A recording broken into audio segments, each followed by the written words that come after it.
Hello guys, this is his story right here, and the people are saying he is better than Zach D. Films.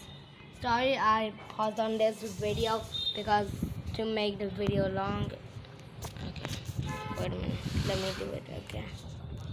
Okay, so it will be okay right now.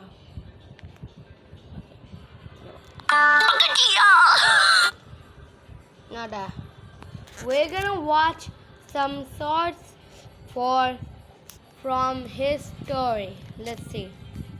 I searched garden gnome one time as a joke. That was a mistake. By morning, my Instagram was a gnome catalog. Every reel between cooking videos was a man in cargo shorts whispering about the gnome lifestyle. I scrolled past, but the algorithm didn't take a hint. It took a vow. YouTube ads started playing mid-podcast. Tired of a soulless yard? I muted them. My phone kept suggesting Pinterest boards titled Cottagecore Sanctum. Josie glanced over my shoulder and snorted. Babe, your phone thinks you're a 50-year-old woman named Doreen. It's a glitch, I told her, so I tried to fix it. I searched for cars, sports, normal guy things. The algorithm absorbed it and got worse. Now I was getting ads for gnomes holding tiny footballs, so I Bro, what is this? If I had like this, bro, I'm buying a new phone, bro. I can't watch these all, bro. deleted the apps, but I hate this, bro.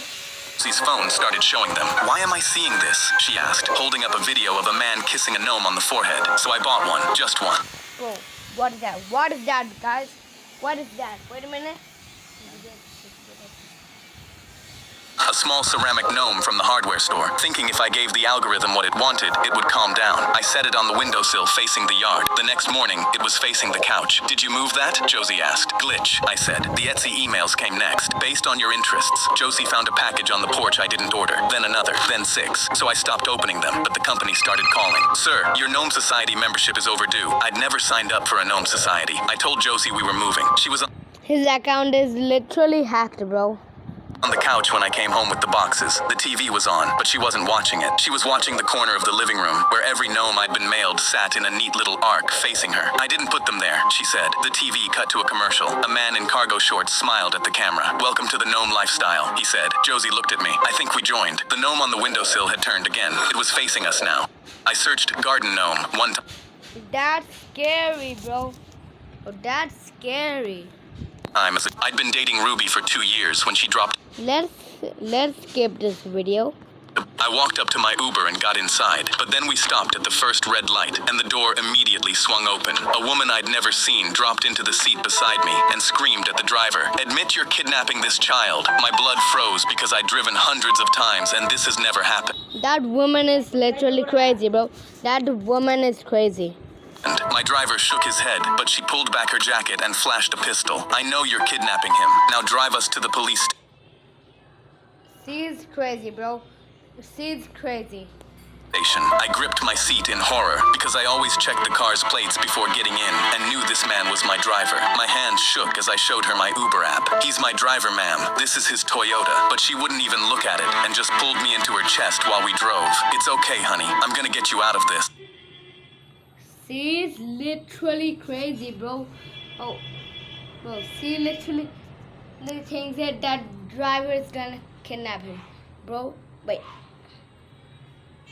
a strange. Wait, the title says a stranger tried to save me. Guys, the videos, I think the videos have a twist where his story always ends up winning. Okay, bro. So the woman is a savior.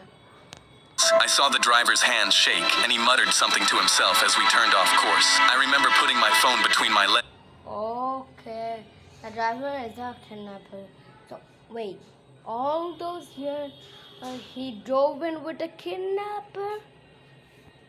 And texting 911, but she yanked it from my hands as I was about to hit send. I screamed, "What are you doing?" But she chucked it out the window. I watched my last hope hit the pavement. She said, "You can buy a new phone. You can't buy a new life." Then pressed her pistol into the driver's hip and screamed at him, "To the station, now." We pulled into the police station, and I almost... Okay, bro. Oh, the woman is crazy. Yeah. Okay, but throwing the phone out was not necessary. Yes, bro, that's real.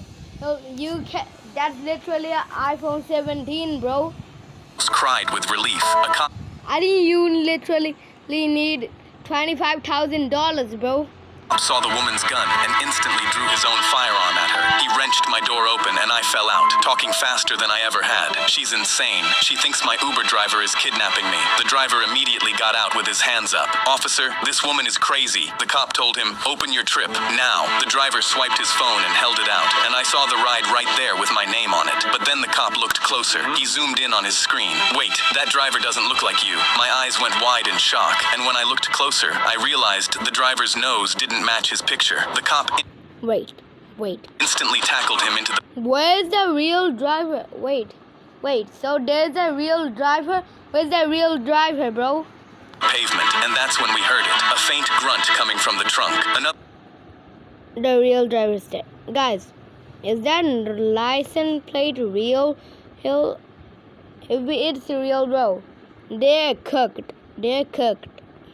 cop popped the trunk, and my knees buckled because a man was tied up inside, out cold, but breathing. His nose matched perfectly to the picture on the app. That's the real one. I realized this was the real driver. The woman fell to her knees, crying, pointing at him. I knew I recognized him. This man kidnapped my son 2 years ago, pretending to be his Uber. I hugged her, and as I watched him getting cuffed, I realized That's great.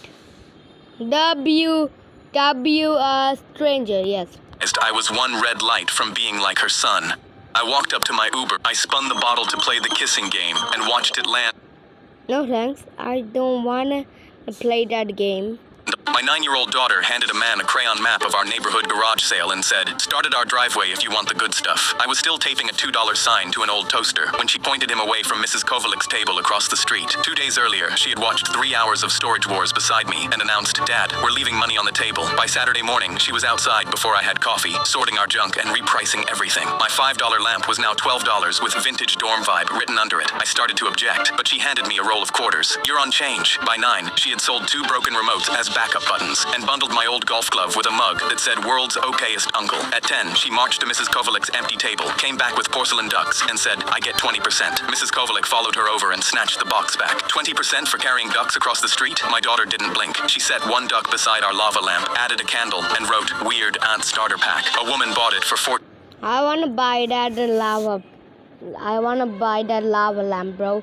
I don't have one. $14 before Mrs. Kovalik finished complaining. 2 more neighbors brought boxes. My daughter gave Mr. Pruitt a receipt, sent me to crowd management, which meant standing by the curb smiling, and sold the lava lamp by calling it main character lighting. When a woman offered $3 for a desk chair marked 10, my daughter added a throw pillow and a pencil cup. Bundle price is $14. The woman paid it. My mouth stayed open long enough for my daughter Bundle price. You mean legendary key bundle? Okay, bro. drop a donut into it and say, "Hydrate, sales team." At 4, she closed the cash box and walked house to house with exact bills folded into envelopes. Mrs. Kovalik got $18.40. Mr. Pruitt got $31. My daughter kept a handwritten ledger under her arm like she was collecting rent. Back home, she sat at the kitchen table, paper-clipped 3 pages together, and slid them to me. Bro, I want that girl working for me, bro. The cover said, "Weekend Report." Page 1 listed our prices beside her prices. Page 2 said consignment by house. Page 3 said dead inventory moved through strategic bundles. I stared at the total. She had made more than I did at work that day. "Where did you..." Oh, sorry. Sorry, bro. I actually fell up. Okay. Sorry. I was on my bed and I accidentally fell up. Learn markup, consignment, and dead inventory. And guys, I don't know why don't I have that heart-shaped like button, and my other phone has it, but I don't have it. I asked. She kept counting her stack. "Storage Wars, Dad. They do But the dislike option is gone for all sorts. this every episode." She circled my toaster and wrote, "Should have been $8. My 9-year-old daughter handed a man with bloodshot eyes blocked me from getting on the bus and pressed a note into my hand. "Don't sit near the devil." I balled up the note and shoved Who is the devil, bro? past him thinking he was some drunk. But when I tapped my transit card, I saw a woman in the 3rd row wearing bright red plastic devil horns, and my grip tightened. That's the devil. on the pole. I sat a few aisles behind her, and the man was pressed flat against the outside window, pointing at her with both hands, mouthing the word devil over and over. I opened the window to ask him what he was talking about, but the bus started moving, and as the man got smaller, I saw tears streaming down his face. I subtly leaned down the aisle to look at the woman, and her eyes were already locked with mine through the crack in the headrests. Her hands were... Oh no, I wouldn't. If someone said that, bro, I'm not getting on that bus, bro. Gripping something so tight in her purse that her knuckles were white. I texted 911 with shaking thumbs, and the reply came fast. Can you see a weapon? So I crept 2 aisles up and peered between the seats, and in her bag was the outline of something metal. Her eyes were locked with mine, and when they dropped to the phone in my hand, she grinned. I'm going to kill us all. I typed yes, and the second I hit send, she was out of her seat with her arm around the driver's neck. The bus... The police is going to be there in 1 minute, bro. Don't worry. Swerved left and right, and everyone was screaming. My phone buzzed against my palm. Officers at the next stop, stay in your seat. But when she dug into the bag, I knew I couldn't sit still. I dove up the aisle and wrapped both arms around hers, pinning the purse shut against her chest while she thrashed and howled in my ear. The driver stood on the brakes. The bus screeched into the stop, and the jolt ripped her out of my arms and threw me into the seats. She grabbed the weapon from her purse and turned toward the passengers. Bang! An officer stood in the open doors with his gun raised, and she crumpled against the window, grabbing her wounded arm. Everyone Bro, that animation that I literally saw got demolished, bro. Bro, the purse literally gone through her hand, bro. Animation fail.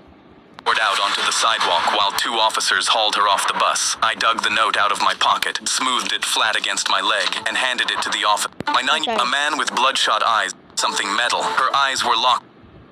At the next stop, stay in your... She grabbed the weapon from her purse and turned toward the passengers. Bang! An officer stood in the open doors with his gun raised, and she crumpled against the window, grabbing her wounded arm. Everyone poured out onto the sidewalk while 2 officers hauled her off the bus. I dug the note out of my pocket, smoothed it flat against my leg, and handed it to the officer taking my statement. He read it and went quiet. That's her husband. He's been chasing this route all morning trying to warn people. Every call we got today was about him, not the woman.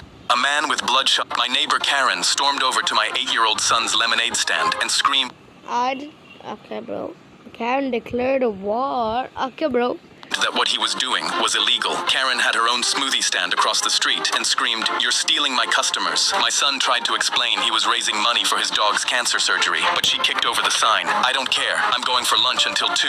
If this stand is still here when I'm..." Karens are annoying, bro. Back, I'll call the cops. She stormed away, and my son was so scared he started taking down his stand. But I ran outside and immediately put it back up. But she said she'll call police, Dad. She can call the Pope if she wants. Your stand is staying. His face lit up, and my wife came outside and got in her car. I have something special for Karen. She drove off, and I instantly texted everyone I knew. Within minutes, most of the neighborhood was at my son's stand, buying lemonade and giving tips, all to support my son's dog and to spite Karen. I can't wait to see her reaction. My son laughed. My wife came back with her car, and my son's best friend got out with his own lemonade stand. Karen complained about 1 lemonade stand. What do you think she'll say about 2 lemonade stands? My wife drove off again, and both lemonade stands started instantly selling out. My son was getting OMG, bro.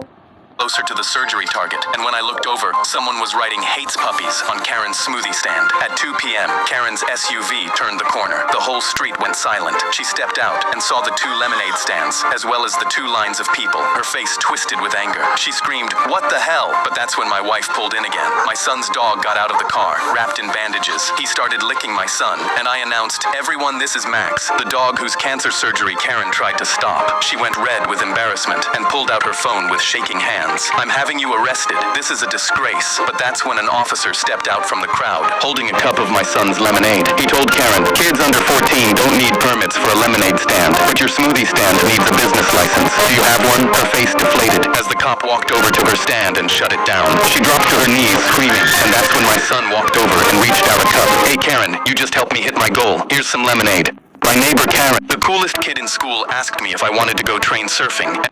Okay. And right as I was about to say yes, my best friend Sam stopped me. Are you insane? That's dangerous. But I pointed at the matching safety watches he made us both wear. You won't even let me ride a bike without one of these. You're too safe and boring. I just want to have fun. Drew was already climbing toward the tracks and screamed, "Are you in or out?" I shook Sam off, but Sam whispered, "He only cares about himself. You'll see." I didn't understand what he meant until later that day. Moments later, we sprinted alongside a moving train, and I grabbed the ladder. My fingers Wait a minute, guys.